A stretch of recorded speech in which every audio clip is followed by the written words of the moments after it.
washed off the bog mud before sitting down to dinner, and asked Emma to run me a bath. I think she hoped that by talking to me a little, Emma would start to feel better, but she wouldn't even look at me. I watched as she ran cold water into the tub, and then warmed it with her bare hands, swirling them around until steam rose. "That is awesome," I said, but she left without saying a word in response. Once I turned the water thoroughly brown, I toweled off and found a change of clothes hanging from the back of the door. Baggy tweed pants, a button-up shirt, and a pair of suspenders that were far too short so that I couldn't figure out how to adjust. I was left with the choice of wearing the pants either around my ankles or hitched up to my belly button. I decided that the latter was the lesser of evils, so I went downstairs to have what would likely be the strangest meal of my life, while dressed like a clown without makeup. Dinner was a dizzying blur of names and faces, many of them half-remembered from photographs and my grandfather's long-ago descriptions. When I came into the dining room, the kids, who'd been clamoring noisily for seats around the long table, froze and stared at me. I got the feeling they didn't get a lot of dinner guests. Miss Peregrine, already seated at the head of the table, stood up and used the sudden quiet as an opportunity to introduce me. Here's the part where I read a lot of people speaking in what's supposed to be sort of Welsh and other things, and I can't read that stuff, so I'll sort of do my best. For those of you who haven't already had the pleasure of meeting him, she announced, this is Abraham's grandson, Jacob. He is our honored guest and has come a very long way to be here. I hope you'll treat him accordingly. Then she pointed to each person in the room and recited their names, most of which I immediately forgot, as happens when I'm nervous. The introductions were followed by a barrage of questions which Miss Peregrine batted away with rapid-fire efficiency. Is Jacob going to stay with us? Not to my knowledge. Where's Abe? Abe is busy in America. Why does Jacob get Victor's trousers on? Victor doesn't need them anymore. Mr. Portman's are being watched. What's Abe doing in America? At this question, I saw Emma, who'd been glowering in a corner, rise from her chair and stalk out of the room. The others, apparently used to her volatile moods, paid no attention. Never mind what Abe's doing, Miss Peregrine snapped. When's he coming back? Never mind that too. Now, let's eat. Everyone stampeded to their seats. Thinking I'd found an empty chair, I went to sit and felt a fork jab my thigh. Excuse me, cried Millard, but Miss Peregrine made him get up anyway, sending him out to put on his clothes. He's invisible. How many times must I tell you, she called after him, polite persons do not take their supper in the nude. Kids who'd been assigned kitchen duty appeared bearing trays of food, all covered with gleaming silver tops so that you couldn't see what was inside, sparking wild speculation about what might be for dinner. Otter's Wellington, one boy said. Salted kitten and shrews liver, another said, to which the younger children responded with gagging sounds. But when the covers were finally lifted, a feast of kingly proportions was revealed.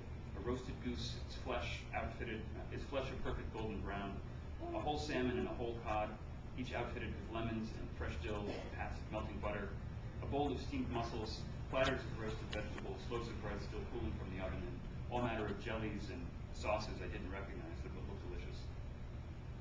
It all glowed invitingly in the flicker of gaslight lamps, a world away from the oily stews of indeterminate origin I'd been choking down at the priest's hole. I hadn't eaten since breakfast and proceeded to stuff myself silly. It shouldn't have surprised me that peculiar children have peculiar eating habits, but between forkfuls of food, I found myself sneaking glances around the room. Olive, the levitating girl, had to be belted into a chair screwed to the floor so that she wouldn't float up to the ceiling. So the rest of us wouldn't be plagued by insects, Hugh, the boy who had bees living in his stomach, ate under a large mosquito net at his table for one in the corner. Claire, a doll-like girl with immaculate golden curls, sat next to Miss Peregrine, but ate not a morsel. Aren't you hungry? I asked her. Claire, don't eat with the rest of us, Hugh volunteered, a bee escaping from his mouth. She's embarrassed. I am not, she said, glaring at him. Yeah? Then eat something. No one here is embarrassed of their gift, Miss Peregrine said. Miss Densmore simply prefers to dine alone. Isn't that right, Miss Densmore? The girl stared at the empty space before her, clearly wishing that all the attention would vanish. Claire has a back mouth, explained Miller, who sat beside me now in a smoking jacket and nothing else. A what? Go on, show him, someone said. Soon everyone at the table was pressuring Claire to eat something, and finally, just to shut them up, she did. A leg of goose was set before her. She turned around in her chair and, gripping its arms, bent over backwards, dipping the back of her head to the plate.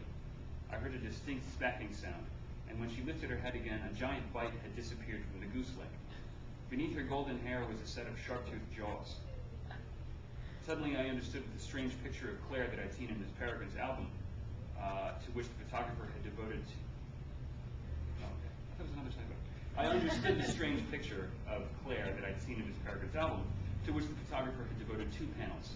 One for her daintily pretty face, and another for the curls that were so thoroughly masked the back of her head. And this is that photo, which is kind of small and black and white here, but you get the idea. And by the way, this is supposed to be a girl, but someone told me recently that this is actually a boy. a lot of these pictures. Apparently, it's common knowledge, and not too observant. But whatever, it's fiction. Claire turned forward and crossed her arms, annoyed that she'd let herself be talked into such a humiliating demonstration. She sat in silence while the others peppered me with questions. After Miss Peregrine had dismissed a few more about my grandfather, the children turned to other subjects. They seemed especially interested in what life in the 21st century was like. "What sort of flying motor cars do you have?" asked a pubescent boy named Horace, who wore a dark suit that made him look like an apprentice undertaker. "None," I said. "Not yet, anyway." "Have they built cities on the moon?" another boy asked hopefully. "We left some garbage in the flag there in the 60s, but that's about it." "Does Britain still rule the world?" Not exactly." They seemed disappointed. Sensing an opportunity, Miss Peregrine said, "You see, children, the future isn't so grand after all. Nothing wrong with the good old here and now." I got the feeling this was something she often tried to impress upon them, with little success.